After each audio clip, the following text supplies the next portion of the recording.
This is the Marathon Handbook Podcast. I'm your host, Michael Doyle. I am joined, as always, by my teammates Katelyn Tocci in Costa Rica and Alex Sear.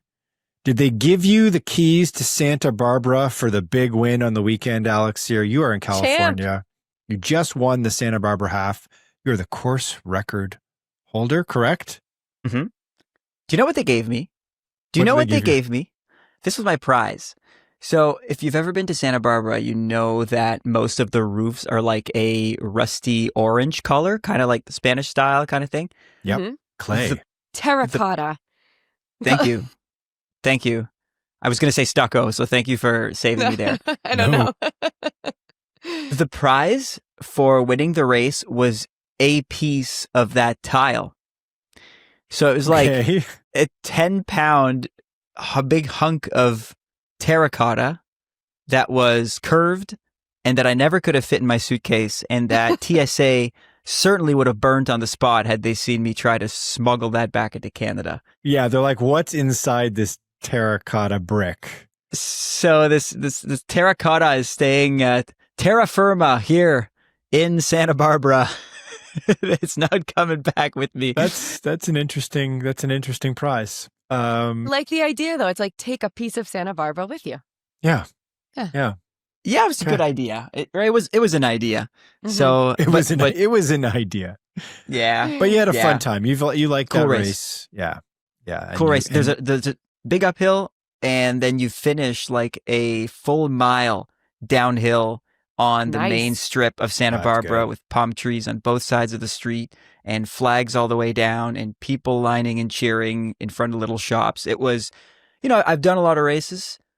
I had a moment during that race where I was like, these were like some of the 30 coolest seconds of my running life. Just like going down and finishing the going through the finishing chute, breaking the tape. It was super fun. You had this realization as you were running. You're like, yeah, wow. Oh, that's good. Yeah. So I'm getting old and wiser, and now it's there's more. Don't say old and wiser, older and wiser. Older and wiser. So there's an ancient 30-year-old as he wins a half marathon. I'm just saying, there's some gratitude there. It's like sometimes there we go. You don't know when you'll be back there. You don't know if that's going to happen again. You get to have these little feelings. Oh, he's getting instantaneously nostalgic about his big wins in real time. I love it. Exactly. Yeah. Yeah. And you met one of my athletes, Kimberly, who was at the finish line. She just went to hang out and be a cheerleader for the race. Oh, I had a big ego boost when someone looked at me from across the finishing chute and screamed, "Are you Alex?" So, someone recognizes me. And I turned and I said, "Yes." She says, "You know Katelyn." I was like, yes, of course. Of course. Ego crushed. But shout out to Kimberly, one of your athletes who recognized me in the finishing chute. So we had a nice chat, and that's always kind of a fun part of going to race somewhere in the world. Is the running world is pretty small. You'll meet someone who knows someone who's seen you somewhere, and that's always kind of cool. Yeah, it's fun. It's a big little village, the running world. Mm-hmm. Mm-hmm. Okay, so we just did a tour of the big little village. We sure did. Yeah, so we're done New York. That's in the rear view. We've got one team trip left, something called the running event. If you're a total running nerd, you may have heard of it before, but it's kind of an industry thing where we will descend upon this year, San Antonio, Texas, and we're going to get to see everything that's cooking in the kitchen with all the different brands. We're going to get to see the next year's worth of shoes, in some cases 2 years down the line as well, to sign our lives over with some NDAs so we don't reveal the great secrets for some of the stuff that's not coming out till 2027. But keep an eye on our Instagram, our site, and certainly our YouTube channel for a slew of preview videos that we're going to roll out. We're going to try to do them like pretty much immediately this year. We got a little plan in place for dripping out everything we're allowed to show you. You will see from the floor of TRE, the running event, right away, along with a slew of other fun stuff I think we're going to cook up as well. So, but for today, we decided we need to give the people what they want, gang. We get a lot of questions in the mailbag. If you have a question, we want more questions. podcast@marathonhandbook.com or send us a voice note. We'll put a link in the show notes and the YouTube description as well, where basically it's like it's a platform called SpeakPipe where you can just record yourself talking. Send us a basic question and we'll play it in a future mailbag episode. So this is I was going to say we were going to do this quarterly, but it's sort of turning into like an 8 times a year type thing. This is we'll call this the late fall 2025 Marathon Handbook Podcast mailbag. And we got a collection of really fun questions here. Let's start with one of those voice notes. Nice. And we'll do one of the voice notes first.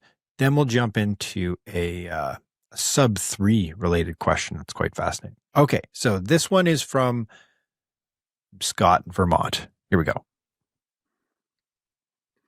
Hello, this is Scott, located in Vermont. I just discovered the Marathon Handbook podcast a few months ago during my most recent marathon training block, and I absolutely love it.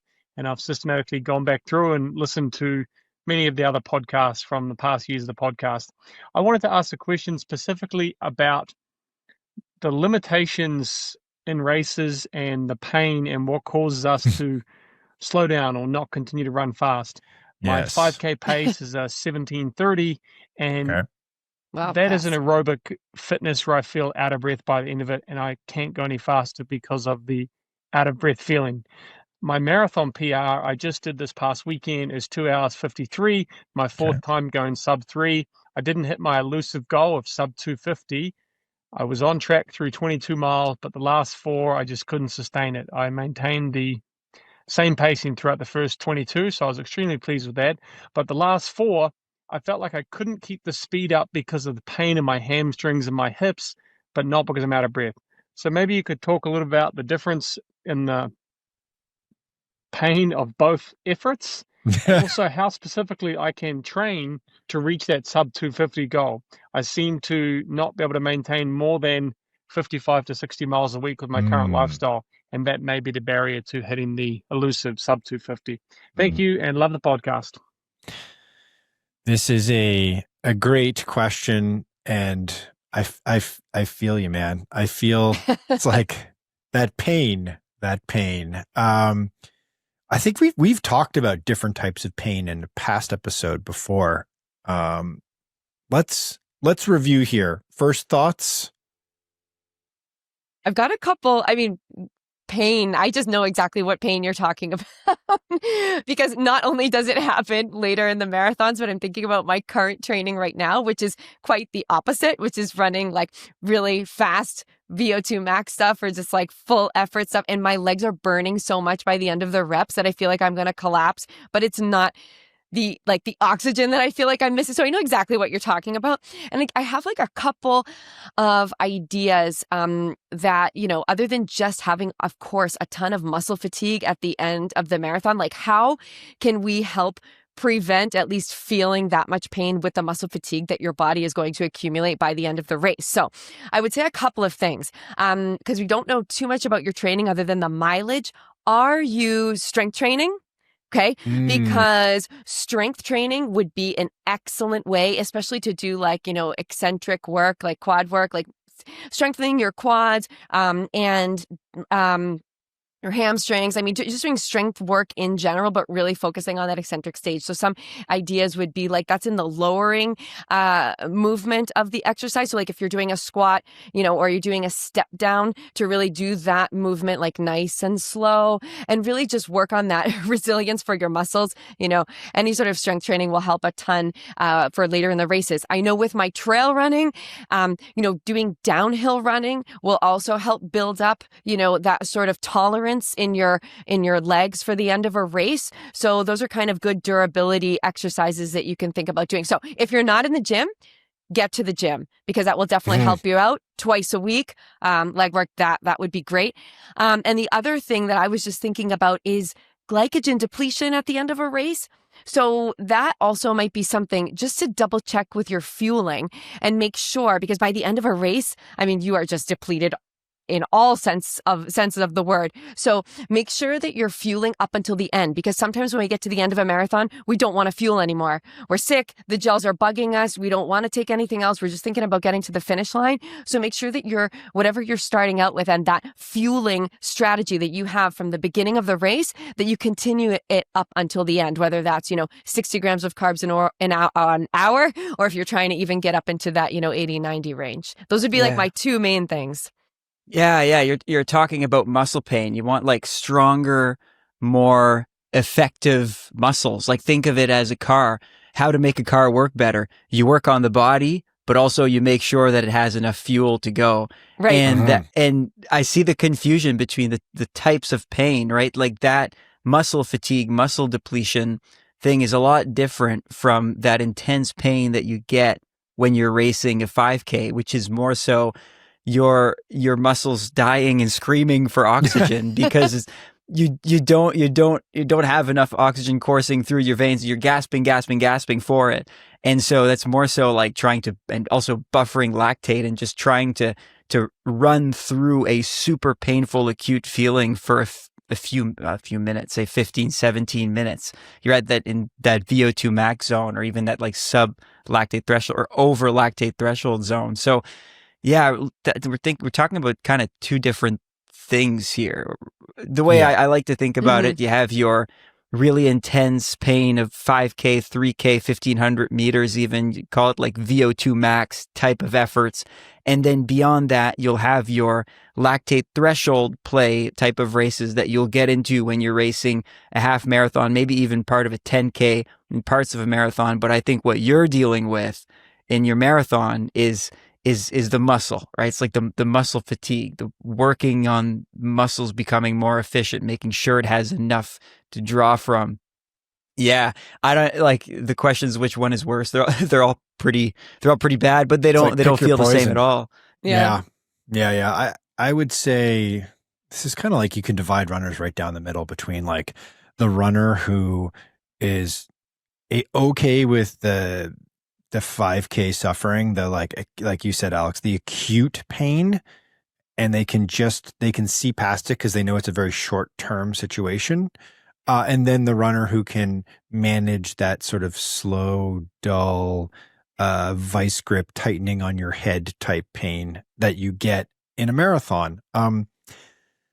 Scott, my suspicion here is that, as you noted, the mileage is probably an impediment or a ceiling right now for your success, and certainly for your like breaking through that sub 250 barrier. I just chucked your times into a couple of different calculators, and they all kind of come out the same, which is, man, this is so tantalizing because like 1730 is basically like just north of it's like 250.30 is sort of the kind of where you're at right now. Yeah. So I would say if you had a little more volume, you would probably crack that 250 barrier. But I would say, and like mileage does not define whether or not you can kind of enter another echelon, but there's sort of like these buckets where it's like, if you run this amount and you've got kind of like medium to decent fitness and talent, you're going to get to this place. And if you run more, you get to this place. Sort of like that's the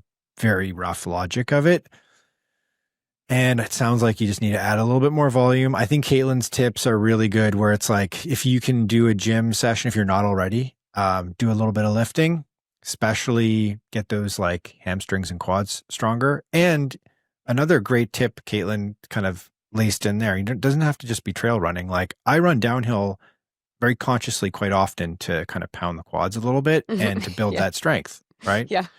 And fueling as well. If you don't already do it, like when you watch a major marathon, you notice that elite athletes are taking bottles right up to 40K. And it's like, wow, that's weird. It's like 2K to go. Why are they still taking a bottle? It's because they are trying to maximize their performance level, and getting carbs in is a key factor in all of that, I would say. But I would say ultimately, if you want to crack the sub 250 plateau, try to add a little more volume to that peak week. And we don't know what kind of long runs you're doing. Really focus on making sure you get a good number of 20-mile type long runs in as well. And ironically, probably work on your VO2 max a little bit more, which seems ironic because you seem to be okay with that more acute suffering of VO2 max. But what happens when the wheels start coming off in the last 7 or 8K of a marathon is your body starting to recruit fast twitch muscles, and they're not there. So work in those efficiencies, focus a little bit more early on your season in VO2 max, and you might have a little bit more success cracking the sub 250 barrier, which is an awesome goal. Okay. Yeah. Let's move on to the next one here. Good luck, Scott, and give us an update. Certainly let us know if you come tantalizingly close to sub 250 again. You'll get there. You'll definitely get there. Just add in that volume in those workouts. Okay, so what's our next one here, guys? Oh, okay. I think it leads us great into these next questions because we have a whole lot of that, like sub 3, area that people are getting into. They want to know a lot of stuff. So perfect. Today, major theme of today's mailbag.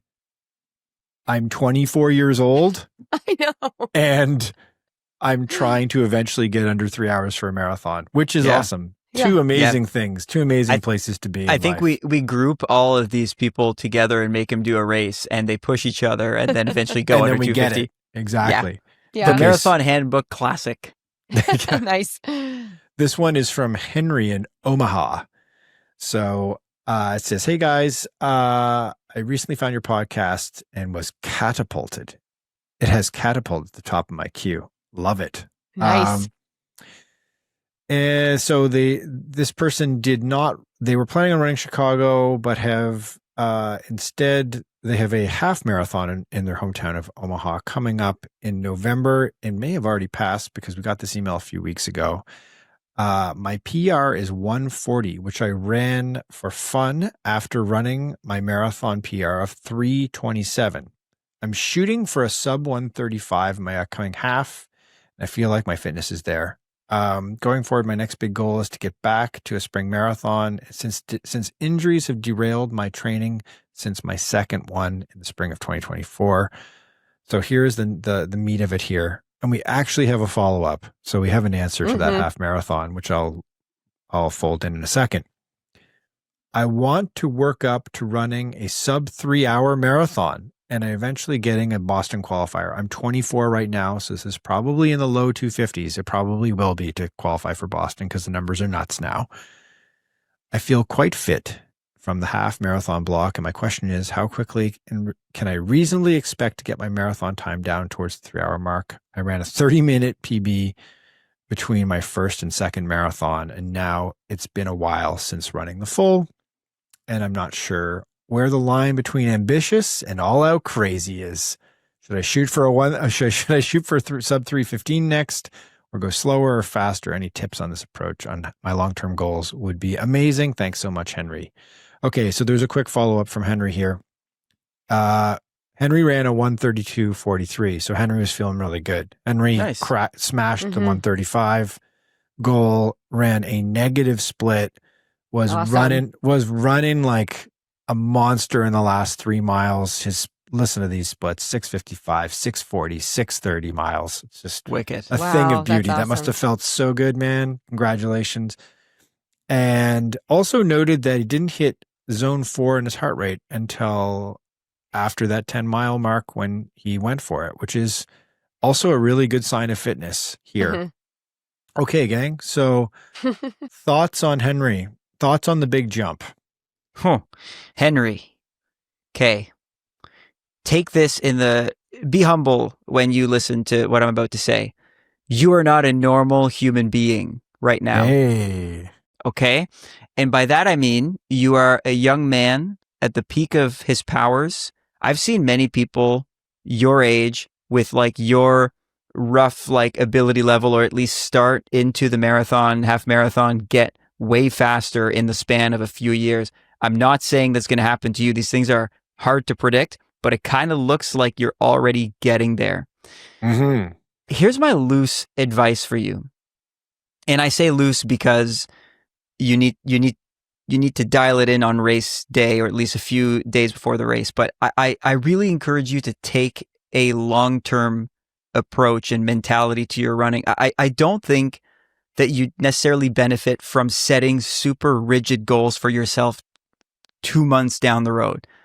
If you're really into running and you like it, you should be looking at getting that BQ at some point, maybe at the age of 27 or 28. And if it comes sooner, all the better.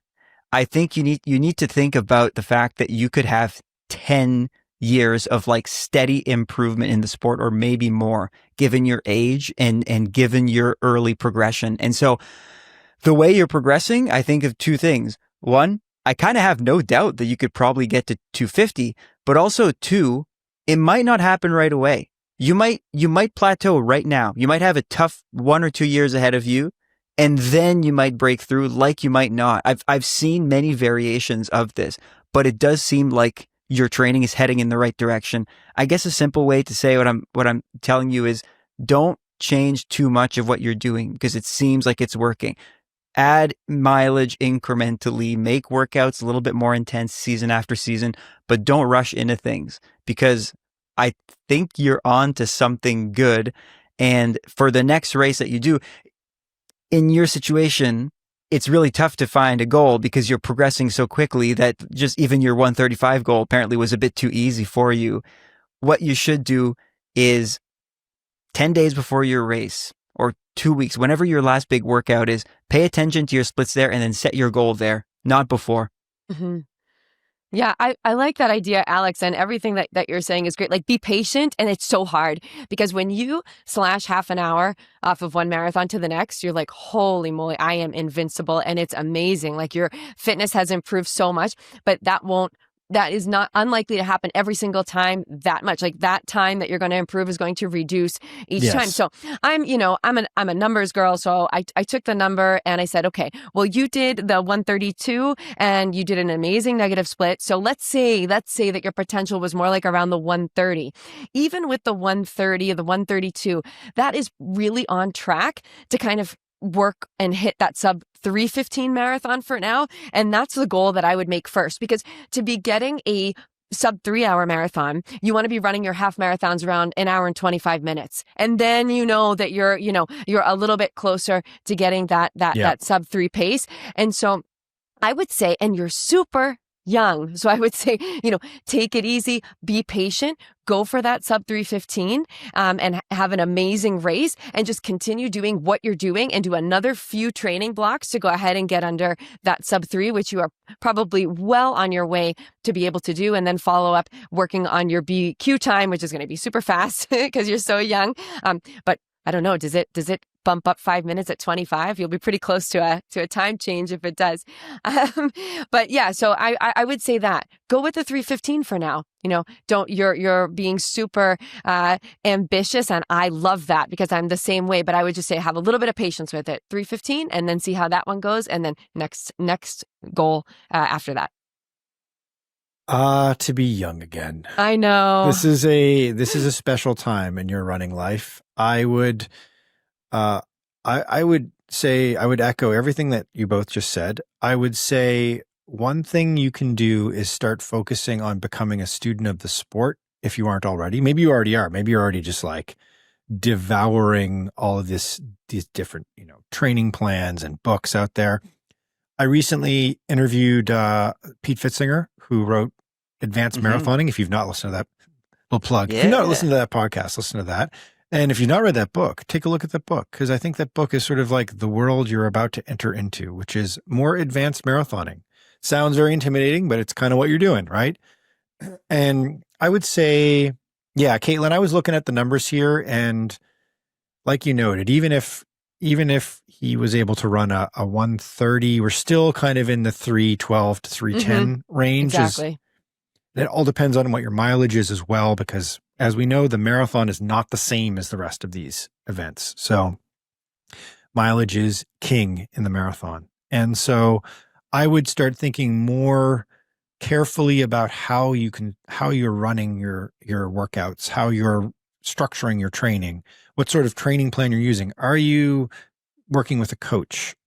These sorts of things. It's time to start evolving and becoming perhaps more serious, because it sounds like you're really serious about this. So, and then listen to your body, listen to your training, track your numbers, figure out where you're at, And you will, like Alex said, a couple weeks before the marathon, take a look at where your numbers are pointing and then stick to those numbers. And if it's 308, it's 308. If it's 310, it's 310. That's still amazing. Still a huge jump.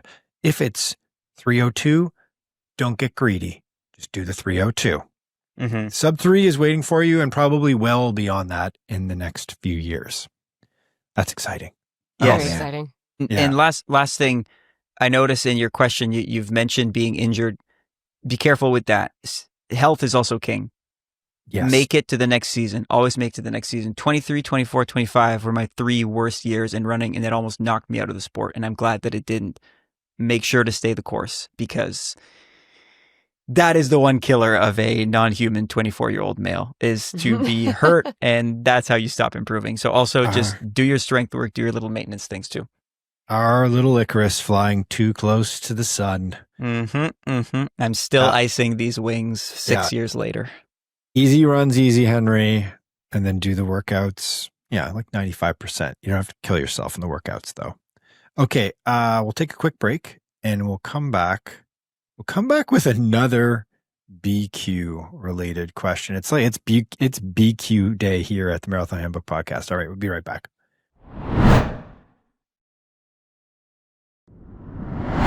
So last January, 2 weeks before the Houston Half Marathon, my coach made me do what he called the impossible workout. 30 minutes at threshold pace, followed by 1 kilometer of kicking, even faster.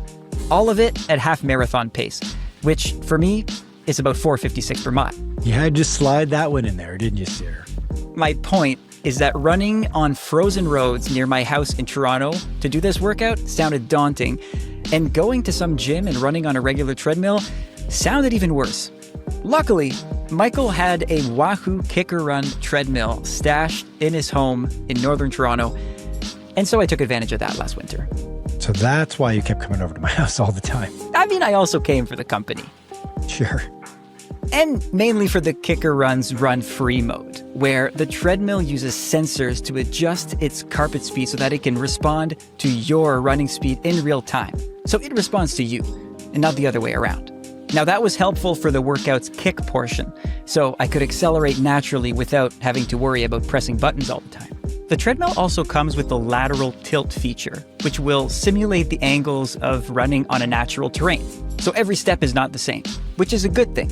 And it's kind of like if you're running outdoors. And bonus, the KICKR Run connects with a laundry list of third-party apps, including Strava, the Wahoo Run app, and Zwift, so you can run free in Watopia. It's quiet, simple, and effective. The treadmill follows you and not the other way around. It's available in the US, the UK, Germany, and Austria. And now you can get a free Headwind smart fan worth $319 when you order the KICKR Run from Wahoo Fitness using the promo code MHRUN. That's all one word, MHRUN. Take our word for it, as well as the professional athletes that use it, including ultra runner David Roche, triathlete Chelsea Sodero, Olympic gold medalist Cole Hawker. And now, me. And for the month of November, use that promo code and you will get 25% off the KICKR Run. That's a massive savings. So go to the link in our description to get your 25% off and the Headwind fan for free. All right, back to the show. All right, and we're back. Let's hit another BQ themed question here. This one's from Connor. Not sure where Connor's from. He's 24. He is also 24. There you go. It's Henry's alias, Connor. He's got another question. No. All right. Connor said, I recently discovered your podcast. Really great stuff. I especially liked your watch along show for the New York City Marathon. Thank you, Connor. We put a lot of work into that. That was intense. That was a lot of talk. That was full day of talking. Yep. I don't know how we did it. We did over 5 hours of recorded talking about the New York City Marathon on the Sunday alone. Yes. Just legendary stuff. Well done, team. Pat ourselves on the back for that one. And if you like that, get ready for Boston. We got something special coming up this spring, or next spring rather. Okay, that's my long sided tees. Okay, so he has a question. I have a question for you about what you honestly think my chances are for qualifying for the 2027 Boston Marathon. With my recent time I ran at the Indianapolis Marathon. Give it to me straight. I like it. Don't worry, Connor, we don't sugarcoat. He's 24. And he ran 2:53.00, 2 minutes below the 2:55 qualifying for the application standard. Oh boy. I'm pretty new to running. I didn't run in high school or in college. My first marathon was 2 years ago, and I've gone down from 3:36 to 3:19 to now 2:53. This is what I'm saying. Love it. Yeah. This is wow. the best time. And I love hearing all these people I love hearing people in their early to mid 20s that are trying the marathon. That's cool. Like that was just something that didn't happen when it's new. Katelyn and I were 23, 24. We were not doing that. No. I was such a weirdo at like 29 contemplating the marathon. It seems ridiculous now, doesn't it? Okay, so I think I'm still in that easily improving just by logging miles phase. Yes, you are, Connor. I think if you think I should probably seek another race in early to mid 2026 to see if I can give myself a better shot, let me know. And if you have any recommendations for a few races within a reasonable distance from Indianapolis that are flat and fast courses, that would be very helpful. Thank you for your insight. Okay, so a little bit of context here for those who are a bit muddy on the whole Boston qualifying thing. Boston opens up a window. They have qualifying standards based on your age. Because Connor is basically a child, Connor has to run the open standard, the fastest standard, which is benchmarked at 2:55, but that does not guarantee that you get into the Boston Marathon, because then they get all the applicants who've run 2:55 or faster, and then they start doing a math equation based on how many entries they have, and then it's like this year was 5 minutes faster than the qualifying standard, and they've lowered the times because of this. 2 is tight. 2 minutes so is tight. You're hoping basically that the marathon boom ends by 2027, right? Exactly, because this time does go until 34 years old. I just wanted to mention that because I said in the past one, maybe 25, it's the switch. No, it's not the switch until you're 35. That's crazy. Yeah. So he's got a 2-minute buffer, and a 2-minute buffer, at least the history of what we've seen in the chop off the qualifying times, you need to be about 4 to 5, in even 6 minutes faster in the history of that time that they've taken off of the qualifying time to be able to be sure that you're going to get in. So if we base it on the past few years, this wouldn't be a time to be able to get accepted into the Boston Marathon, and you would need a bit of a faster marathon. So I guess what I would start asking myself is, are you, like Alex mentioned earlier, are you healthy? Have you had no injury? Can you go ahead and do another, full season and do a marathon that would still be before September?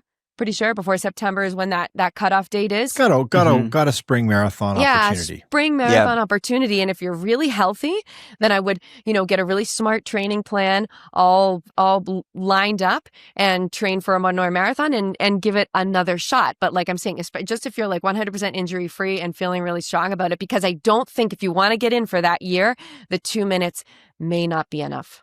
Yeah, Connor's like, give it to me straight. I think the straight answer is no. I don't think you'll make it with the 2:53. Right. Also, the straight answer also is I don't think you can proceed with your running goal to do well, to qualify for Boston, and also more importantly, do well in Boston by avoiding a spring marathon. That's the next step for you, Connor. Yeah. You got to do it. You got to do it. And the way you've been improving, like, do I think a 2:53 will get you in the Boston Marathon 2027? No. Do I think you'll end up running something in the spring that does if you keep going the way you're going? Yes, absolutely. Yeah. So qualifying window for the 2027 Boston Marathon closes September 13th. There you go. September 13th? Oh, no, sorry. They haven't. That's 2020. That's for the 2026. But it should be around there. It's around there, middle of September 2026. So that's what you've got to work with. I mean, dude, you seem to love this marathon running thing. You're having a lot of success. Why wouldn't you do a spring marathon, right? Like, yeah. Michael, give him the best options because you absolutely must know like the flattest mid-size marathons that you could probably go to in the States. Springtime is tricky. Springtime in North America is this like there are races, but none of them are just obvious. A couple that I eyeballed here would be the McCurdy's race in March, right? The McCurdy's you stole. Sorry, you stole my race. So Alex, you've gone and you did the 10K there, right? I did the 10K there, but and the 10K is very small, but the marathon is really cool. The premise is they have bottles for everyone, no matter your speed, and they have a lot of guys were like because they were mostly there was a men's race, women's race trying to do the same thing, but more guys trying to break 3 hours. You probably would need something faster than that, but you did also have a lot of men and some women going for that sub 250 and even faster. I would wager that an event like that. So this is an event that takes place in a park outside of New York City. It's kind of a you refer to it as like kind of like a pop-up race or like a startup race rather, Alex. Because it's the brainchild of this coaching group, and they put this thing on to basically give really serious recreational runners and some elite runners an opportunity to run an elite kind of level race where it's like bottle tables, very focused on performance. It's just loops of a park. I believe it's dead flat, right? And this is a good opportunity for you if you want to go on a little bit of a road trip, Connor. A couple other ones. I would say the Glass City Marathon in Toledo. It does have, I think, a trail section though, not like trail, but like a multi-use path, which is not ideal. You want to run your entire race on a closed road ideally, but that's tough to find when you're dealing with a smaller scale event. If you want to get fancy, try Rotterdam. That's flat and fast. But that's far. And that's far, and probably it might be sold out because these races are selling like crazy. I mean, I looked at Houston in January. It's very soon, and I don't recommend that because you want to do a whole season of training. But Houston's already sold out, I think, the marathon. So just crazy how quickly these races are selling out. I was looking at this other one that kind of just jumped in my mind, the Grandma's Marathon, and which happens in June, and it would be great timing for you, Connor, but my God, this sold out within a day. It's still worth to put on your calendar. These things change. Bibs do change hands. Some people sell their bibs. Like, you can sometimes find your way inside of a race even when it's sold out because a lot of people do drop. So that could be something to add to your calendar. Join a Facebook group. There are usually these Facebook groups dedicated to a certain race where people, it sucks, but they get injured and they can't do the race anymore and they're selling the bib. So yeah, maybe another one to put on your radar. That one's in Duluth. I would also note, I believe it's the Jersey City Marathon that is in the spring. It's a race that some of the Olympic trials qualifiers use to get in. It's a relatively new race, if I'm not mistaken. I believe it's flat and fast. And one of our longtime listener viewers has recommended this to me in the past as like a really good straightforward marathon. So there's a number of them. Jersey City Marathon is April 19th, 2026.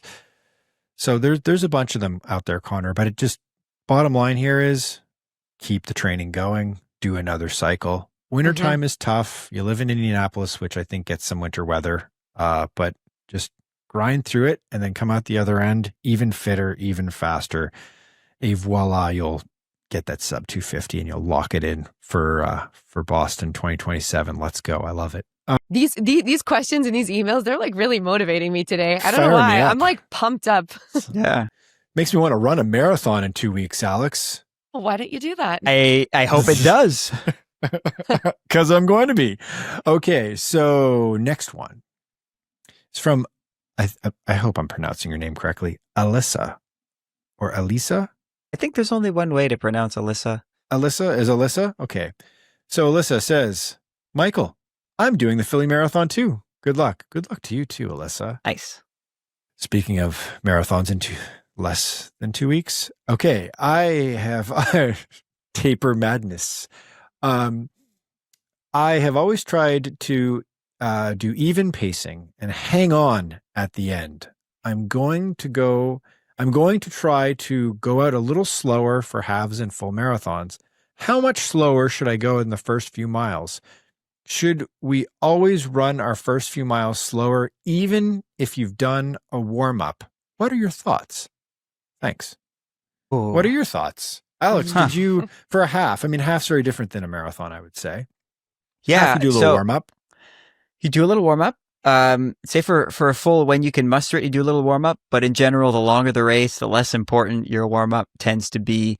So I've had a bit of a change of heart when it comes to how to split a race. I used to be a positive split guy, which usually shocker. Yeah. Yeah. You bite off more than you can chew, and then you try to hold on until the end. Yes. Yeah. Fade from the front. Try not to do that.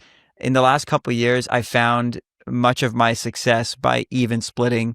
And there's some research about this. The even split tends to be the best way to run a race. They did this there's a massive study that involved several thousands of runners, and they plotted them on a chart, and they took the personal best time, or the best race of every runner, and they checked how they split their race. I think it was just marathons for their best run. In other words, was their best run with the help of a positive split, an even split, or a negative split? And the most common way for these thousands and thousands of runners to run their best time was by having a slight negative split. And the idea around that was not for runners to have a purposeful negative split. It was for runners to pace the race evenly and then realize with maybe 1 or 2 kilometers to go that they still have a little bit, and they would pick it up ever so slightly, which would result in a negative split. So I don't, since reading that study and then based on my own type of racing experience, I don't buy that your best races will come from a deliberate negative split. It'll come out of a bit of an accidental negative split, born of the fact that you were even splitting the entire time, and then you had a tiny bit of energy. So at the end, I'd say aim for that even split. Now, the caveat is if you do like I used to do and think that you're fitter than you are, that hopeful even split quickly becomes a positive split, and then you fade from the front. So I'm echoing Michael's know thyself here, because here it is very, very important. But yeah, don't deliberate negative split. I'm just thinking about all the times I've messed up races, and being a coach, well, this was before I started getting into the coaching, but knowing what I have to do and not executing it because my mind tricked me each time into thinking, no, but I'm fitter. I'm going to start out faster because I feel great. Okay, you're supposed to feel great at the beginning of a marathon. Yeah. You're supposed to feel comfortable at the beginning of the marathon. That doesn't mean you're not pushing hard enough. That probably means you're actually pushing just enough. So if you want to try just to, even if you do a warm up, if you take those first couple of miles or those first few miles and you want to run them a tiny bit slower, I don't know, I wouldn't take that much off of your planned pace. I would just take maybe 10 seconds off of your pace and run a couple miles or run 3 miles to really feel like you're warming up great. You feel that it's easy. And then pretty soon I would lock into your planned pace, say that 10 times fast, but I wouldn't go much faster than that. I really would try to stick to that pace for the majority, the big chunk of the race. And like I said, it should feel easy in the beginning. We had that great interview with Natasha Wodak, and what she said is, if you feel great and comfortable the first half of the marathon, that's how you should feel, because then when the second half comes, you're not going to feel that great. And so you want to make sure that you haven't burnt yourself out at all in that first half. And so I would do that. And then, like Alex said, if you have some gas in the tank, even if you think you have gas in the tank and you're pushing harder, you're probably just hanging on to that same marathon pace that you've done for the big chunk of the race, just because it feels harder because your rate of perceived exertion has increased by the last, 5-10 kilometers of the marathon. So if you do want to start out just a tad slower, I would say just a little bit, just maybe 10 seconds, 10 to 15 seconds less, and for just a few miles, and then really lock into that pace that you have planned and that you've practiced, and you've got gas, give it at the end. Yeah, I would say half marathon, you should do a more significant warm up so you're ready to go. And a half marathon, I find, is much more like a 10K than it is a marathon in terms of experience. You can run it right at that kind of edge, whereas a marathon, you should not be at that edge. No. Because the edge will just come at you so quickly, and next thing you know, you're off a cliff in a marathon. So, yeah, half marathon, good long solid warm up, get the engine revving, and then if you're trying to run a PR, you have to attack pretty much right away and get up to that pace. Whereas a marathon, I like to run on kind of an arc where it's like I like the first 5K, you can actually run it fairly conservatively and get comfortable, get your body on side, get your body and mind right with each other, get the dance going between body and mind. And then you got a lot of time, a lot of wiggle room in a marathon. Not an endless amount of time, but certainly you can take that first 5K to settle down and get things comfortable, because you should be comfortable up until you're well trained up until at least the first half, if not all the way to 30K. And then if you get to 30K and you still feel pretty good, you're going to have one of those magical days, as Alex was describing, with the slight negative split. Because that's just basically like you get to the last 5K or so of that marathon and you're like, I can do this. This is only 5K away and I feel really good. And then you can kind of run free and tick down the pace a little bit. And basically you've hacked what's called the central governor theory, which is like the mental limiter on your body's ability to output 100%. Okay. Next one, we've got another audio clip. And please send us your voice notes. Send them we'll put the link in the show notes, and you'll be able to record yourself just asking a question. They're awesome. They're so much fun to add in. This one is from, going to wave the Canadian flag here, Mr. Sear. This is from Andrew in Saskatchewan. Mm-hmm. Hi, Alex, Michael, and Katelyn. Andrew from Saskatchewan here. Huge fan of your podcast. I have a daily running shoe rotation that generally includes the Evo SL, which is my favorite shoe, along with the Superblast. Did order the Megablast and have been enjoying that. Really wanting to just have a 2-shoe daily rotation. I love the Evo SL. It's perfect for those fast runs. And then I really like the Superblast as a recovery shoe. Kind of wondering your take on what I should use as my second shoe. The Evo is a must, so do I keep the Megablast or Superblast? It would be primarily used as my easy day shoe, recovery day shoe. And I think the Megablast is a better shoe overall than the Superblast based on the runs I've had. But I just feel like the Superblast is better for those easier recovery runs. So it might fit better into the 2-show rotation along with the Evo. So just looking for your take. Thanks. This is a great question. Cousin Andrew. Yeah, I was going to say, like, it's a fellow Canadian by the accent. It's like, yes, yes. Okay. Awesome question. I have my thoughts, Alex. You've run in all of these shoes. Okay, what's your quick take? So the Adidas Evo SL, which is just one of the real great successes of 2025 in the shoe world. A lot of people love this shoe. Kind of a fun workouty shoe, quick and fast. Not probably ideal for everything, but certainly for workouts. So,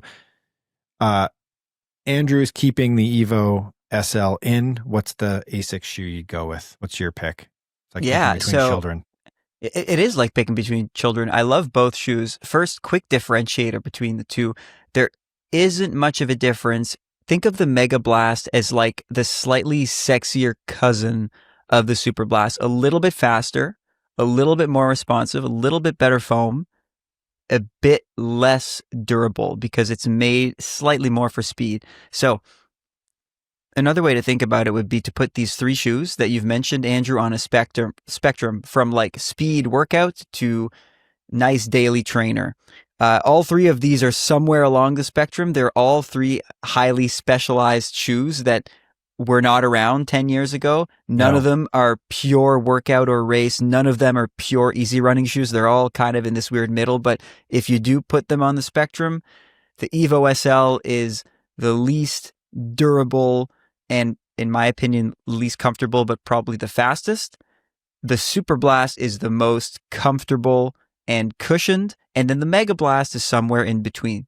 Mm-hmm. I think you kind of nailed that 2-shoe rotation, Andrew, because what people want to do with those is have one for their quicker efforts and then one for their easier runs. The Evo SL is great for your quicker efforts. The Superblast is kind of like the oh god, a Pokemon reference, Ditto. It can do anything, right? It's like, it's the do anything shoe. Over my and head if you here. use it as, yeah, well, payback for all your weird 90s references that I don't understand. So I was curious if you were going to go back to the like good looking cousins reference. I was like, is these your good looking cousins, or are they like the better looking of two cousins that you're not related to? Oh, the second one. Oh, duh. So you're saying Superblast. Superblast and Evo SL is a really, really good pairing. But the fact is, you already bought the Megablast, and that's excellent. Here's the cool thing about the Megablast: it is also a do anything shoe. Yeah. And so what I would do, Andrew, is as soon as one of those shoes craps out, you switch in the Megablast. And if your Megablast becomes your shoe for faster efforts, and the Superblast remains, because the Superblast will last you longer than the Evo SL. It's probably what's going to happen. Your Superblast will end up being your everyday easy trainer.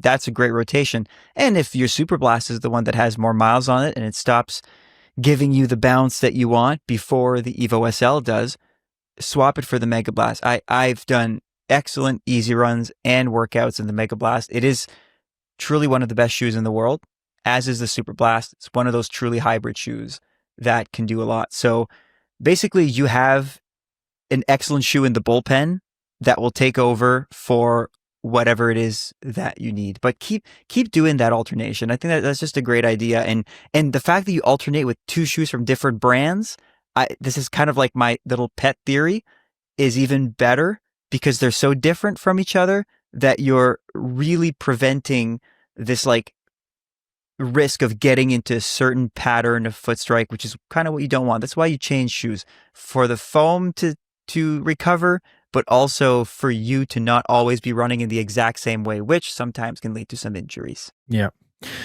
Love the Megablast. I think it's maybe the best shoe I've worn this year. It is a fascinating shoe for workouts. It's a fascinating shoe to run, a fun shoe to run in long runs. It's a shoe that if you don't want to do the super shoe thing in a marathon, this would probably be the next best shoe to reach for, would be the Megablast, based on the midsole foam. But I think the Superblast is much more durable overall. And another one to throw into the mix here is the Nova Blast. Mm-hmm. To get things more complicated with more ASICS products here, but we're like ASICS tech reps here, and we haven't talked about the Sonic Blast, which would take over for the Evo SL, which is more of a workout shoe with a plastic plate in it. But I would be tempted to say, like, I would go Megablast, Superblast if the Evo wears out, because I think the Megablast can do workouts. I run workouts in the Megablast. I reach for them. They're my go-to, actually, one of them at least. So yeah, I think you're in a good spot. I think, Andrew, you should go. Yeah, you're going to keep the Evo there.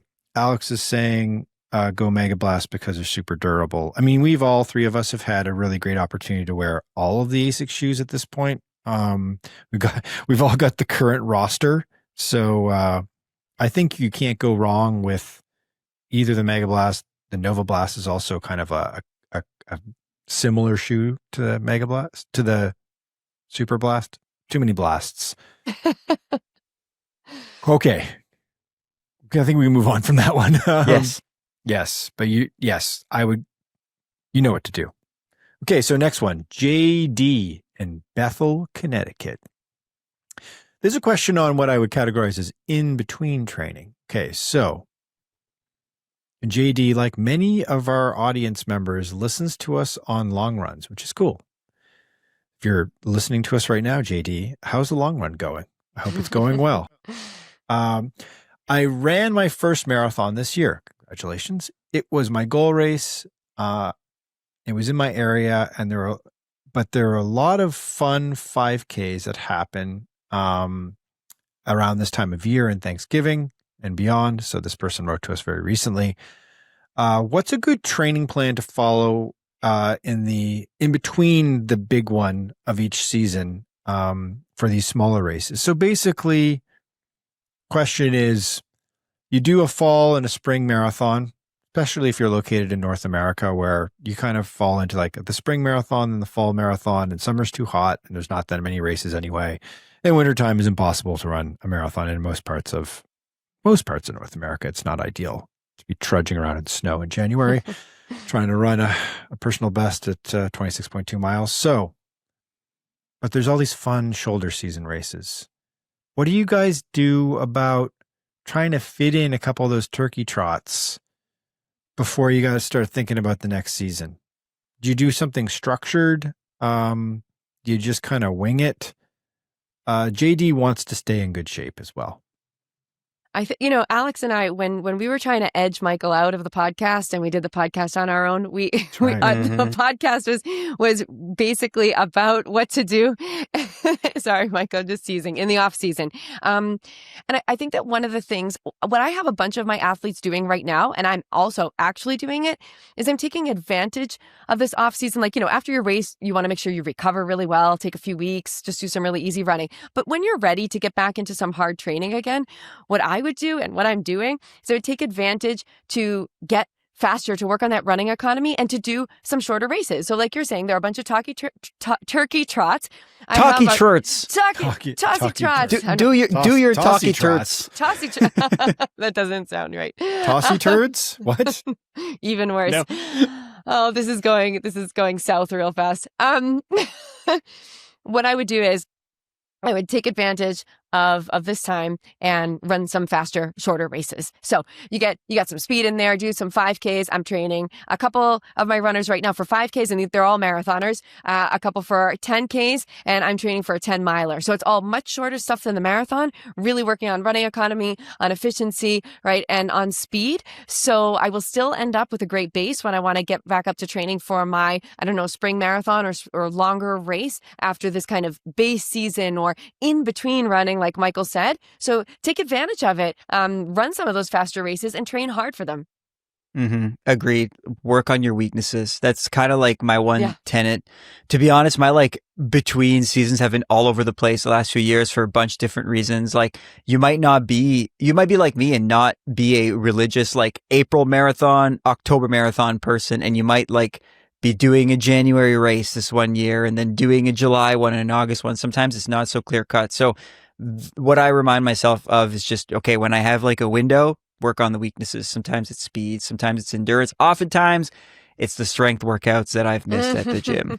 Yep. Yeah. And don't be precious with them. They're either coming off the back of a long season where you've run a marathon and you're sort of just starting to kind of think about running seriously again. Hopefully you've taken a month of downtime or so. Mm-hmm. I would program it in terms of pick your goal race for the spring, look at what your training plan is going to be, work back from the race date. So you make sure you've got, say, your 16-week training schedule all blocked off. And then if you've got, a month of room in November, December to have fun, don't be precious about it. Just go run what we call a rust buster 5K, turkey trot run, whatever, and see what you can do. See how much you can hurt. See how long you can handle yourself in the hurt box before you bust open the door and go screaming, running out of it, or limping, crawling out of it. And it's a good way for you also to establish kind of where you're at, where your baseline is. Usually you surprise yourself in these off-season races. You're like, oh, I actually still have quite a bit of fitness. It didn't go away. Okay, so next one is Brandon in Australia asks, to ultra or to marathon? Mm-hmm. That is the question. Okay, so it says, hi team. New listener to the pod, I think since the London Marathon. I'm from Canberra, Australia, and absolutely loving the content, particularly the majors coverage. Well, Brandon, we've got more coming for you in 2026. It's going to be good. I I ran my first marathon this May, and at the same time, my first ultra, which for a second I was like, did you just keep running? I think so. At the same time. Yes. The Ultra Trail Australia 50 was my goal race, and then I decided to get serious about running. Okay. I've now hit a dilemma. I want to run faster. Music to Alex Sears' ears in particular, yes. but all of our ears as well. We all want to get faster, don't we?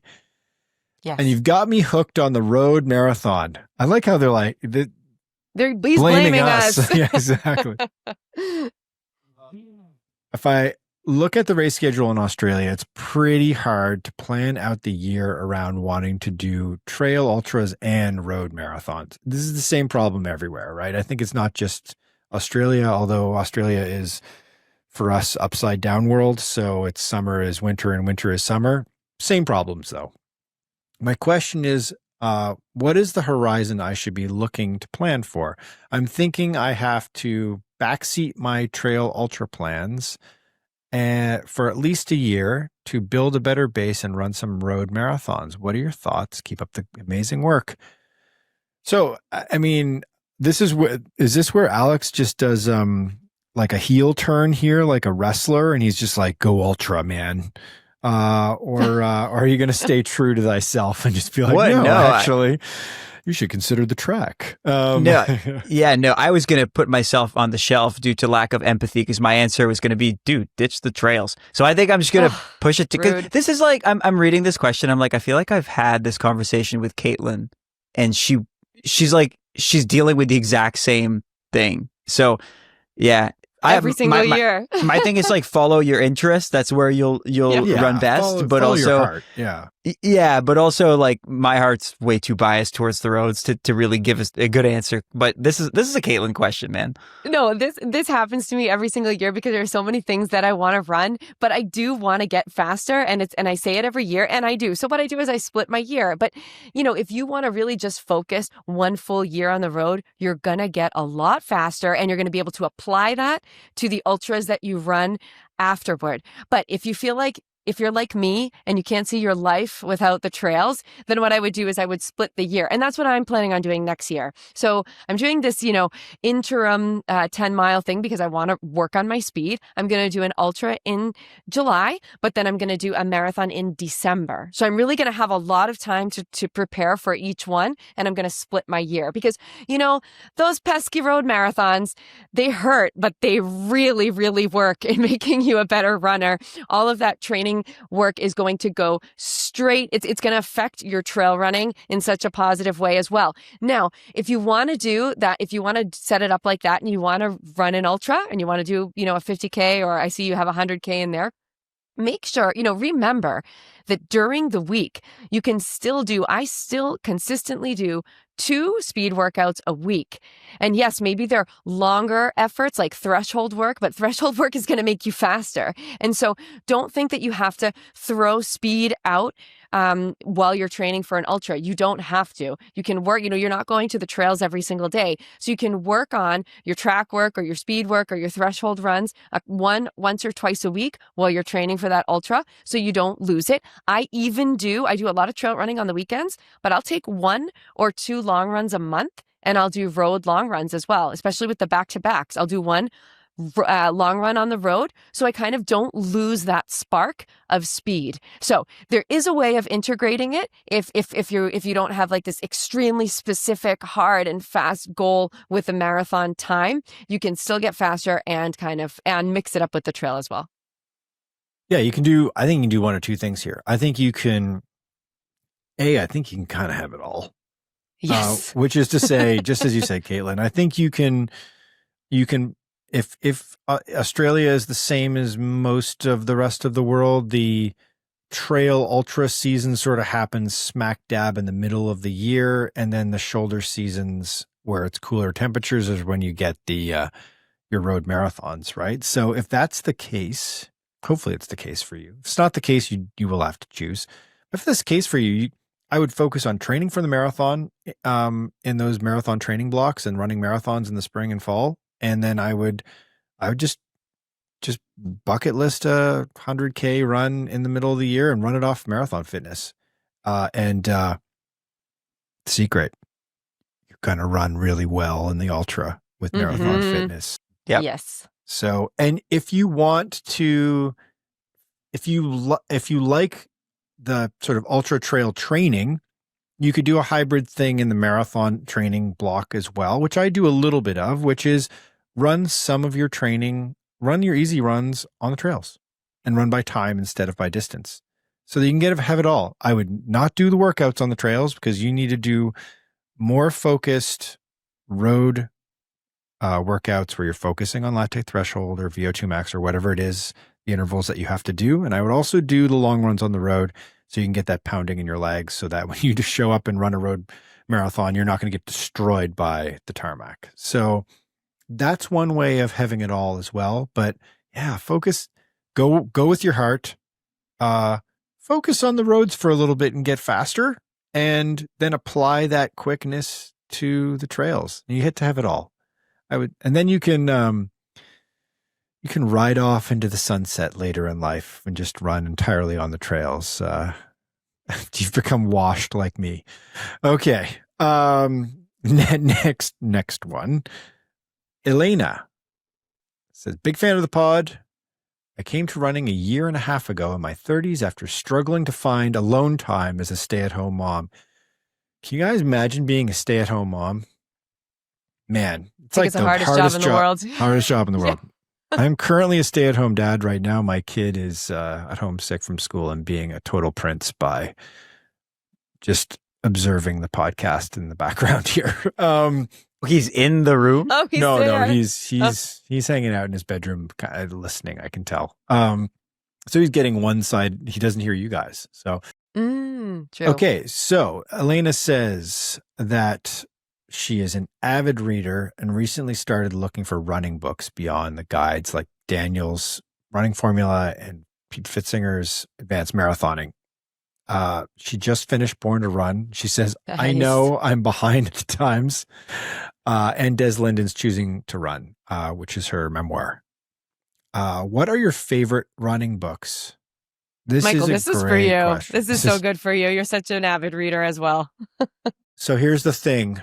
The canon of running literature. This is something I've often mused about. At the beginning of every summer, I'm like, what would be a cool 5-part summer podcast series is breaking down the 4 books on running Mount Rushmore, or doing the top 10 running books of all time, or what is the running literature canon. The sad truth is there's a lot of okay books, not many amazing books. It's the truth. But I have a book for you. I have one that's hot off the presses. It is The Running Ground by Nicholas Thompson, which is a nonfiction, really beautifully written book about Nick Thompson, who is the CEO of The Atlantic. So Atlantic Monthly, if you're familiar with that institution in arts and letters in the United States, one of the great magazines, one of the great thinky magazines that exists, period. So Nick Thompson, he used to be the editor of Wired magazine as well. Very good writer. And he wrote this book about his relationship with running, how he came to running, his father. It's a memoir of his relationship with his father, who is really, truly one of the more interesting, kind of wild characters in a book that I've encountered in a long time, and was a real life human being. And it's just an extraordinary book. It's really fun to read. It's if you're a runner, it hits so close to home on so many fronts. And I'm interviewing Nick on Friday, and the episode of the interview, the podcast, I'll push it out in our podcast, I believe, over the weekend, as long as we can get it edited and up. So if you're interested in this book, I will be talking to the author, Nick Thompson, and we'll go out on the weekend. So I highly recommend this book. It just came out at the end of October. It's phenomenal. It's really one of the better books I've read this year, and I read a lot. So that's a fresh one. Mm-hmm. It's a recommendation for you two as well. Yeah. Okay. Very, very cool. How do I top this recommendation? I want to send a shout to Alex Hutchinson, Endure. The book is now, I think, something like 7 or 8 years old, so it's not as fresh off the press, but in terms of where it stands in the canon of running books, it's still a relatively new running book when comparing it to the oldies out there. I like it because it seems like running books kind of have roughly 2 categories. One being more memoir, lore, fun, running with the buffaloes kind of thing, the thing that like you want to read to motivate you to go running. And then you'll have the more sciencey, cerebral types of running books, Lore of Running by Tim Noakes and company, that'll teach you all about what the VO2 max system is and all this stuff. And Endure is kind of in a fun middle where there are some good stories. Hutchinson's like a total runner's runner, and he's like, he makes things fun for people who are already nerds of the sport, but also people who are kind of new to it because he's a good writer, makes his writing super accessible. But also there's a bunch of really good stories that will like make you think as more of like on the sciencey type of things and on the mental side of things. It's exploring I don't have usually the books in my background, but I'm in a hotel room in Santa Barbara, but it's exploring oh God, I'm going to butcher it. It's like the elasticity of the mind in human performance, how the mental affects the physical, basically. Yeah. Yeah. Alex is a friend. That book is amazing. Good recommendation for sure. Ms. Tocci, do you have I wish that I had. So I'm going to take your recommendation. Born to Run is like one of my favorite running books ever, but I'm super nerdy when it comes to running books. I need to kind of open up and read more memoirs and that sort of thing to be more enjoyable. But I go like for training for the uphill athlete, just stuff that is really technical, not even so technical, but just ideas about training and what are the newest methods and all of that. So training for the uphill athlete's one of my favorites. But again, you're jumping back into like Daniel's running formula, or 159, or all of these books that are really kind of diving into the nitty-gritty science stuff of running and how the body works. So yeah, I'm also going to take your recommendation, Michael, and get that new book. And if you want us to do that podcast on the top 10 books, I would say you start sending Alex and I that summer or winter reading list now, right, Alex? We'd have to get on that. I don't know. Reading. Well, on my list is totally the running ground, but I think I'm caught up on the running canon of books at this point. Nice. Okay. I had phases. Yes. Mm-hmm. He had a lot of spare time. He was college running nerd. What else you got to do? Couple other quick ones. Sports Gene by David Epstein, which is very similar in tone to Endure by Alex Hutchison. That's another like nerdy sciencey book, but like a fun read. Not specifically about running, but it talks a lot about running. And in terms of just a breathtaking gut punch of a book, you mentioned Running with the Buffaloes, Alex, by Chris Lear. It's quite an old book now. It's about the 1998 Colorado NCAA cross country team. It's of a time. There's a lot in that book where it's like, I don't talk to athletes like that anymore. But that's quite the book, and it's worth reading if you're a running nerd as well. And then I would say the last one that I've got, which is a novel that I've not read, but it's on my list, and I see it popping up, is like, if you're looking for something that's really beautifully written, is Brewster by Peter Sluka, which came out about 2013, 12 years ago. It is set in like Rust Belt, upstate New York, late 60s, early 70s, working class America. It's about a deep friendship between two people, two I think it's like young men, 2 high school kids, and they run on the track, and there's a lot going on in their lives, and it's pretty tragic from what I can tell, but apparently really beautifully written. And like, just, you read it with a really heavy heart. I want to read this one. And then of course there's Once a Runner as well, which is commonly referred to as the single greatest running novel of all time, although it's pretty flawed. But if you've not read it, give it a shot. It's definitely like a young man's book. Let's call it that. But it's a good book. That's by John L. Parker. It's a classic. You got to read it if you've never read it before. Okay, next one. Gavin with an urgent marathon pacing question. And I got a follow up from Gavin too here, because I actually was like, wait a minute, we need to know some details, Gavin. So Gavin sent me the details, so I'll provide those in a second to everybody. Okay, I've got the Richmond Marathon coming up, when Gavin was writing, it was in 2 weeks, but the Richmond Marathon, I believe, is coming up this weekend. So we're getting to this just in time. Even more urgent. And I'm in a bit of a predicament in a good way. I like good predicaments. I've been using your sub 3 hour marathon plan. Hey, good job. And I've hit all but 2 of the workouts, and some of them have been much better than the plan. That's good. However, on some of the longer marathon pace workouts, it's been taking a lot out of me. Initially, my A goal was sub 3:07, very specific number. I like it.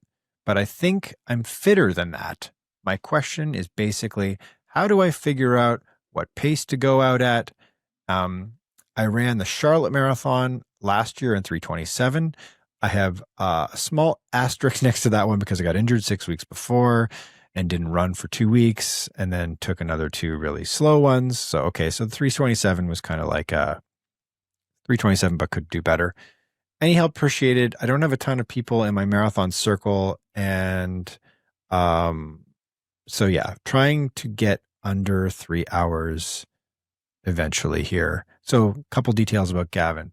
25 years old, been running for 2 years, was a collegiate soccer player. Good to know that.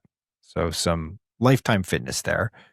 Done 1 marathon. Peak mileage for this build has been 60 miles, so about 100 kilometers. Lactate threshold paces, because I asked, like, do you know your numbers? Around 6:15 to 6:20 is lactate threshold pace per mile. And no recent running times to apply, like no 5K or 10K times to apply to make it easy for us to figure this out. Okay, what do you guys think? Okay. I'm calculating with some number things over here. Yeah. Well, as Katelyn calculates, let me just draw the parallel between Gavin and our friend who is going. I think it was Henry, right? Yeah, we've got Henry, we got Connor, Gavin. Okay, I feel like we could create like a running club of like this, called the Sub 3 Club here. Yeah, I guess in particular, I'm thinking of Connor here, who was right around the place where Gavin was, and then shortly after dropped his time down to 3:19 and then 2:53. So who knows? Maybe that's something that's in Gavin's future. It's not out of the question. Again, making the decision of how fast to go out in, I kind of have the same advice. We're now 1 week out. You should know by now, even if you haven't jumped in a race, and in the future, maybe it would be good to add a couple races, shorter races in the build as good testing grounds and say prove it days. But for now, you have hard workouts to key off, and take that workout and be honest with yourself, see how you felt, and then set a really good specific goal. The fact that you had set a 3:07 means that you're no stranger to setting a specific goal. I think that's good. I think go that way. Yeah, I mean, I think if you've been following the sub 3 hour marathon plan and everything has felt really, really good, except some of the marathon pace and the longer runs. And that's kind of where, if it gets hard, that's where it's going to get tricky, because those are kind of the key workouts because you do marathon pace during the week. If you're doing some workouts with marathon pace during the week, and they're short workouts, so you feel great because marathon pace isn't pushing, up at your threshold or something like that, where you're going to get, or VO2 max, where you're going to get really maxed out and feel exhausted. So when you put the whole reasoning behind putting those marathon pace what are they called, intervals into the longer runs, is to actually do it while you're pretty taxed, because you also have the long run, the long volume of the run that is also going to make you tired. So I think that's also an indicator of thinking okay, if it's been tricky for you there and you haven't been able to hit them in that situation, then I just would say that it's not impossible if everything else has been going perfectly. But I would just be a little thoughtful about how you start the race. I would be a little more conservative. I wouldn't just start out with that pace from the very beginning, and kind of talk about what we mentioned about that negative split idea, or kind of warming up a little bit, going maybe 10 seconds per mile slower than that sub 3 pace in the beginning, and seeing how you feel, and warm up. And then remember, you want to feel very comfortable until at least halfway through the race. Michael said even up until the 30K mark, and be able to push again after that. So starting out a little more conservatively and see how you feel. And also, if you don't have a time trial and you're not really sure about the paces, you also might want to think of really paying attention to your rate of perceived exertion during the race, right? So you want to make sure that you don't feel that you're getting out of control within that first half of the race, and then be able to push in the second half. So, I was just typing in some numbers, but if these time trials or these races that were not time trials, were not recent, then we can't really go off them that much, because with the 39:27 in the 10K and you saying that was not a time trial, that's still spitting out a 3:02 marathon. So if you did give 100%, it seems like these recent races that you did run, or not so recent races, are still up around that 3-hour mark. So if all signs are really pointing to yes, just start out a tad bit more conservatively. And like Michael said, you have that little bit of wiggle room in the very beginning of the marathon, and then just be able to kind of lock into it after that first 5K. Yeah. Okay. So Katelyn, you mentioned a couple of things I didn't mention in the when I was reading the emails, that he also did provide a couple of just 5K and 10K workout times that he did, and he ran a 19:20 and a 39:27 10K in training. Two great numbers that point to something even perhaps below 3:07. I'm IDing a couple of things here. One, you wrote your lactate threshold is likely around 615 to 620 miles. So that puts you much faster than 3:07, but let's not get carried away here. You also don't have a ton of experience running the marathon, and you've plateaued at 60 miles, which is about 100K, which is good, which is solid. And you're a former collegiate soccer player, so you know how to run fast. So the shorter stuff is probably going to come easier to you, and it's the longer stuff that you run into the challenge. Very common, especially for young athletes who come from the world of something like soccer. As Katelyn said, go out more conservatively. I think 3:07 is probably a good number. I think you'll probably find yourself maybe even running a slight negative split, a la what that study Alex referenced suggests, which is that slight negative split, and you'll be just grinning ear from ear with a 3:06:30, and you'll just be like, that felt easy. Can I sign up for another marathon tomorrow? Right. And then start thinking about sub 3 after that, I would say. Yeah, that's how I'd approach it.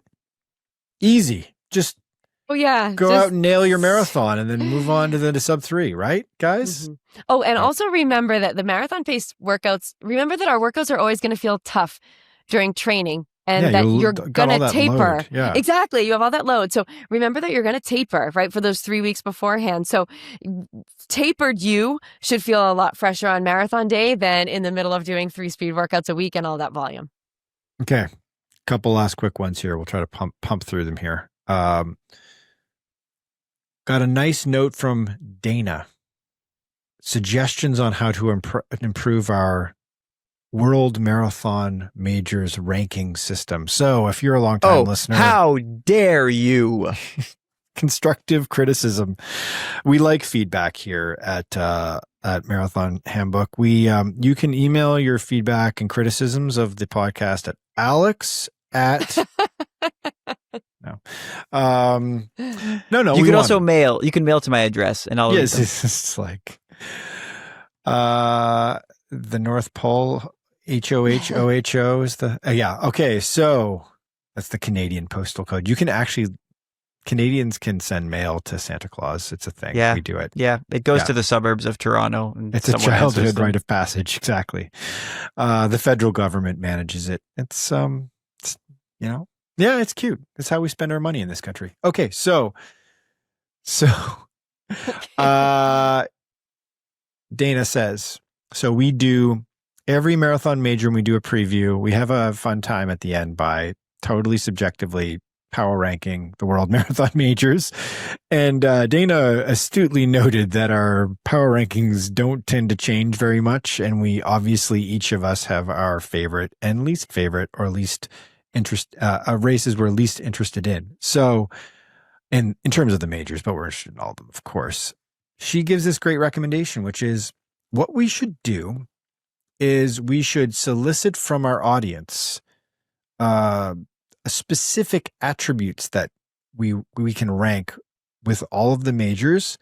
We can then take those suggestions, and she gives some examples here, which are super fun. Like she's like, rank the marathon majors in terms of this criteria, like best after party, most likely to get passed by a novelty Guinness Book record runner, probability of losing a toenail, or your phone, your sobriety, your ... I'm like, I don't know what the question mark is there.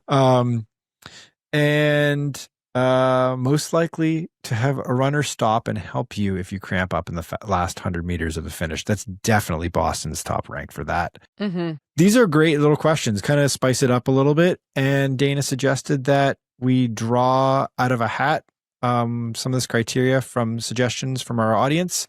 And that if we picked your criteria that we subjectively rank the marathon majors with, we send you a Running Sicko hat.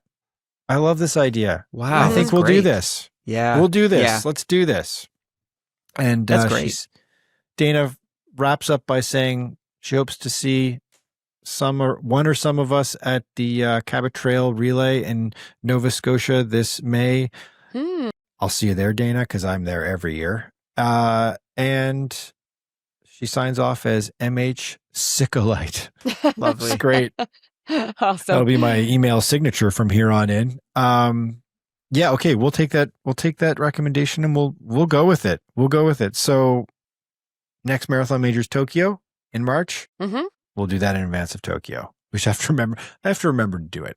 Okay, so I think the last one we'll take on for today. Oh, we got. Let's try to get two more in because I've got a special guest answer from the very last question we've got here. But this is from Mackay, who is 24 as well. This is our third 24-year-old to send an email. Loving it. I've enjoyed your podcast over the last few months. It's been both insightful and relatable. Okay. California International Marathon, which is in early December, is my goal race this fall. Last year, I debuted there at 2:38:15. You are a good runner. Whoa. A strong negative split after a nearly flawless buildup. I love hearing that people have flawless buildups with a max of 70 to 75 miles a week. And this Mackay noted 70, 75 miles a week, no job, training at sea level. Okay. Nice. So that's no job is the dream. Yeah, that is the dream. I would like to have no job and run all the time. Mm-hmm. This year's prep has been much tougher. I'm working full-time at a running store, so on your feet all day. Mm-hmm. And I'm training at 4,500 feet, which is not nothing. And I'm struggling to handle more than 65 miles a week. Basically, long story short, fatigue has set in. Things have started to unravel. Strained glute after pushing a 74-mile week and an 18-mile long run, 3 weeks into recovery, and things are just not going great. Obviously, this has compromised Mackay's training here. So question was, should I run the race with adjusted expectations, try to go all out, or pace a slower friend at 2:45:50 range, or skip it altogether and try to get healthy and focus in the spring? I signed up for the Mesa Half in February, and I'm aiming for Boston or Grandma's next year. I assume you've got Boston. You're signed up then in that case, because otherwise you're not getting in. So I did get an update from Mackay. So I can say, assuming Mackay is a he, although I shouldn't ever assume, but I'm assuming based on some of the details here. I apologize if you're not. But okay, so he's saying in the follow-up here, decided not to run CIM. Oh, he did. Okay. I didn't see the follow-up. That was my recommendation as well. Yeah. It was like, just skip it. Mm-hmm. Don't do the kind of clowny thing of pacing the friend at a still pretty hard pace, because a marathon's a marathon. It's going to chew you up a bit. Mm-hmm. going all out would have been foolish, and then modifying your expectations would have probably led to disappointment. Any disagreements there? No, I'm definitely on board for like, don't do the pacing a friend. It always ends up being harder than expected. And yeah. I was going to say sometimes you are not as far away from your best as you think you are. Yeah, but that's fair. There's a mental thing going on here. Like and Mackay, no shade to you because we've all been here. I think Mackay has given up on this build. And when you feel that you're behind the 8 ball, and he has reason to believe that, he's been hurt, that's really tough. And the lifestyle has been different. That's why never get a job, folks. Like jobs are a scam. Overrated. They're a scam. Once you get to that point, I do think that it's best to mentally reset and try to tap into the things that made you strong last time. And you can learn to balance it, but it is a bit of a curve. Like I remember leaving college and not having much going on. Also kind of coincided with the pandemic. So I did have a period of time when I just didn't have busy days and then had to relearn how to run a lot with a busy lifestyle. There is a learning curve. What you're going through is not uncommon. The good news is, hey, you're a 2:38 marathoner. You can get back there. I think it just requires a little bit of readjustment. And now you have the rest of this fall season and then early winter to figure this out. So my advice to you is don't leave your head down. Just get over this. You have a lot going for you. Take it a day at a time. And there's a lot of positive down the line. Just get healthy, get rid of that cold, and get back on the horse. I just want to mention that I would have, and you guys are probably like, oh, of course, Katelyn's going to say this, but if the marathon was even easier, I just feel like that's still a kind of a fast time to pace a friend, but maybe it just seems super fast to me. Like if your friend, okay, right? Yeah. If your friend was running like a 3:15 marathon for you or 3:20, and you were like, oh, I'm just going to go out and have like a really nice long run and I'm going to help this friend and this friend is going to really benefit from having me run next to them, then I would have paced. If I'm not injured and if I'm not sick, I would have paced just to have the marathon experience, right? To have one more marathon under your belt, do it like a nice long easy run. But it just seems like that's still a really fast pace. And so you would have been stretching yourself thin and pushing yourself just a little, where maybe you wouldn't have been able to bounce back as fast as if the marathon was a lot slower and you were just going out there to have a good time. Like Michael said, a marathon's a marathon, but if it was extremely comfortable for you, then you could just chalk it up to great experience on the course and great volume under your belt. So, but since it was a little fast, I agree with these guys that great decision. Yeah. So fun follow up here. I had a nice exchange with Mackay yesterday. Follow up. Another question I have for y'all. I love y'all. I love when people write out y'all. Yeah, me too. I do too. It's not something Canadians do, so it's like, yeah, that's cool. Okay. My A-list goal, buckle up here. My A-list goal is to qualify for the U.S. Olympic Marathon Trials. Just want to get out the flag, the stars and stripes. Let's go. Wow. Either it's 2028 or 2032. Okay. So long-term thinking here or further, or even further down the road, because Mackay is only 24 years old.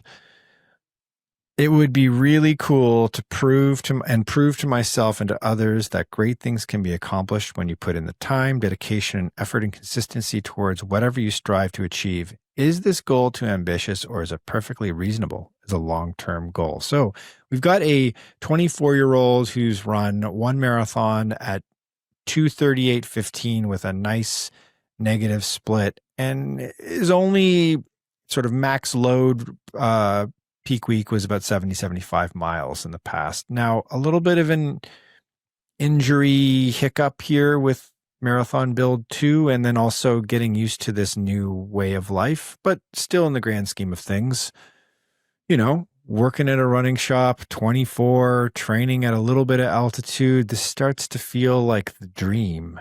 Guys, what do you guys think about like putting a massive, massive goal like that on the horizon?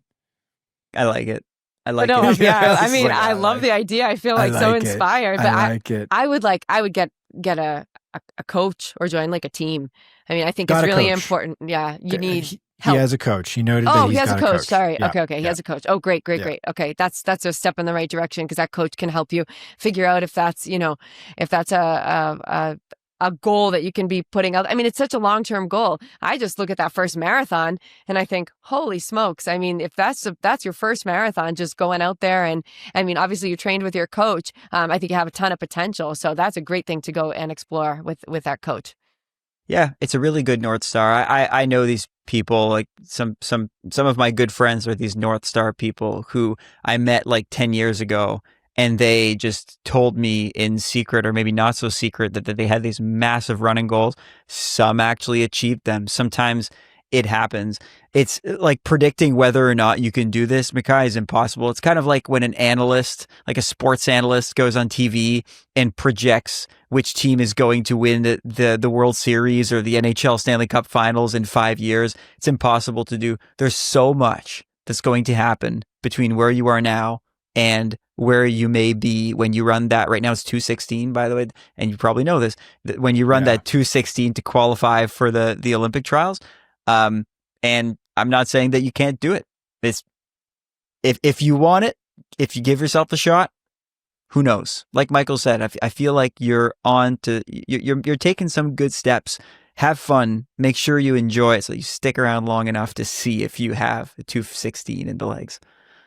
Yeah, get yourself. I mean, it sounds like if you're living at 4,500 feet of elevation, I'm just like eyeballing here. You're either living in like, it didn't say where he was, Utah, Wyoming, Arizona, Colorado.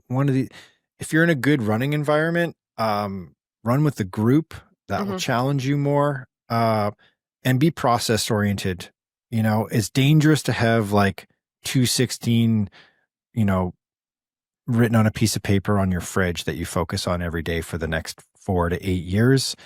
Instead, just go through the process and enjoy training and enjoy lining up and knocking down smaller attainable goals as you move and progress and become a better marathon runner. But that's super cool, and good luck to you. And let us know how it goes. Very, very exciting. Okay. Last one. Jeff from Hickory, North Carolina asks about training after 60. Okay. I've been following your podcast for about 18 months. That's been really helpful with my work, my way back into running in general and competition specifically. I'm 64 and I ran collegiately and competitively as a sub-elite level athlete after college in the 1980s. The bad old days of running. Starting in the 90s, I ran sporadically and then finally not at all until about 10 years ago. When I began to train seriously in 2016, I found much had changed. As I battled through injuries and coming to grips with the effects of aging, another 5 or so years passed before I began to find some consistency. I have been injury-free and am showing improvement at this point, which is awesome. Wearable tech, 80-20 training, and better shoes have been an amazing to use, but I have found very little specific advice on training after 60. How much mileage, how much rest, and how much supplemental exercise work best for a person at my age. I know the times of my youth are a thing of the past. Yeah, I hear you. But I want to improve as much as possible. What advice do you offer? Thanks again for being a wonderful resource and inspiration to get back at it. Okay. This is what I did, guys, because none of us here are 60. Really? You've got the wisdom of a 14-year-old. Okay, so Jeff, I pinged the godfather of Marathon Handbook, Amby Burfoot, and he read your email. Wow. Okay, Nice. so he's got some answers here for you. He says, Jeff, this is from Amby Direct. Jeff, I'm glad to hear you're back in the game again and adjusting to all the changes of running and aging. Here's a quick summary of advice for you. 1, running is mostly the same at every age. But of course, things do change along the road. Stick with the big, basic, proven principles and consider some of the following. 2, you're going to get slower almost every year. That's okay. There's no avoiding it. The important thing is to make adjustments that will keep you engaged. Really good tip. 3, age group running is terrific, and age-graded calculators can help you feel that you're not as slow as you might think. That's a great tip. Sort of like this moment where you're like, oh man, I just got like a minute slower in the marathon from the springtime. And then you're like, oh, wait a minute. No, I didn't. The age grading says I actually got about 30 seconds faster. But it's a good way to sort of like track whether or not you're still progressing in some way, right? Yeah. Mm-hmm. 4, the older I get, this is Amby talking, I'm 79 now, the more I tilt 80-20 towards 90-10. But the 10% is really important and can improve and can provide big payoffs. So do a little running every couple of weeks at half marathon pace, or even some of your running at 1 mile pace, but mainly just for 20 to 30 seconds at a time. 5, take more days off. Recovery is key. 6, do strength training twice a week. I don't think it will make you faster in your 60s. Not much will, but it will help you prevent injuries, and which is the name of the game. 7, listen to your body. The older we get, the more our body talks to us. So listening is key. At the first hint of a complaint, take several days off to avert trouble before it becomes a real problem. 8, monitor your weight and stay at a consistent, healthy weight, and consider cutting back on any junk foods you currently consume. You don't have to be perfect, but aim for 90-10, that rule that's the same as you do with your training. Be good 90% of the time. 9, with every passing year, the why behind your running becomes more important. Think consciously about your running and your health and fitness motivations and how they help you feel and perform better than others your age who aren't in good shape. I always say motivation is job 1. There's 2 more. 10, getting older and slower can be discouraging, but things are far worse if you don't continue fighting the good fight. Just look around at some of your contemporaries. I often say, I've been getting slower every day for the last 60 years, but every run is more meaningful now than at any time in the past. 11, the last one. Remember what Ken Cooper says. You don't stop exercising because we get old. We get old because we stop exercising. Run long and healthy. Amby. Who's this Amby guy? He sounds pretty smart. Seems to know a thing or two about running, doesn't he? Wow. Oh, what perfect advice. And he knows a thing or two about aging gracefully, too. Yeah. That's good advice for everybody. I feel like my response to him is like, I'm going to tack this one up on the wall myself. Exactly. I love it. I love every piece of it. That's perfect. Yeah. Good advice. I think, it's something that we all have to contend with if we're going to run for our entire lives, which I think the 3 of us, that's the goal, right? That's a plan. Longevity. Forever. Yeah. All right, gang. Speaking of longevity, we did it. We got through the mailbag. It is empty for now. If you have any questions, send us an email at podcast@marathonhandbook.com. Follow us on YouTube. We got like a crazy windfall of stuff coming out on YouTube over the next couple of weeks. We've got some training related stuff from Katelyn. We got some shoe related stuff from Alex. We've got a secret project that we've been working on. We're going to have all this stuff from the 2026, what we're going to see for 2026 for shoes and gear coming up in the next couple of weeks when we go to the running event in San Antonio. If you're this far into the podcast, for the love of God, give us a rating and review on us a solid the podcast platform of your choice, of your preference, and subscribe to the YouTube channel as well. And we're doing a lot on Instagram. We're going to put more and more sort of like more complete like stories, not capital S stories from Instagram, but like stuff on our feed that is more story time type stuff, and tips and that kind of thing as well. So follow us on Instagram. Okay, gang. Alex, if you can fit your head through the plane door and get back here, we're waiting for you. We're going to have a parade, right? We're going to have a parade. Santa Barbara half marathon champion. We'll have it. We'll have the audience at the Toronto International Airport waiting for you? Yes, please. That is if my flight does not get affected by this lingering shutdown. No, it's over. It is over. I can report to you, this is like hot off the New York Times as we're recording. Actually, I saw the email right before it started. Shutdown is over. We should be okay. Kowtowed to the demands of the... Anyway, we're not. So please show up to the parade because we'll be celebrating I will be home tomorrow, mid-afternoon. Congratulations, man. That was cool. Yeah, congratulations, Alex. You're a champ. Thank you. Please bring your terracotta tiles. Devastating. Where did you put it in? Like, is it? No, you know what? Don't answer this. Did you? Where is the where is it? Where's the trophy? Where'd it go? Is it like in a garden somewhere? Is it next to a garden gnome? Is it? You're asking the questions that I don't feel really like want to answer. Okay. And on that note, cue the exit music. All right, guys. We'll talk to you next week. Till next time. Bye-bye.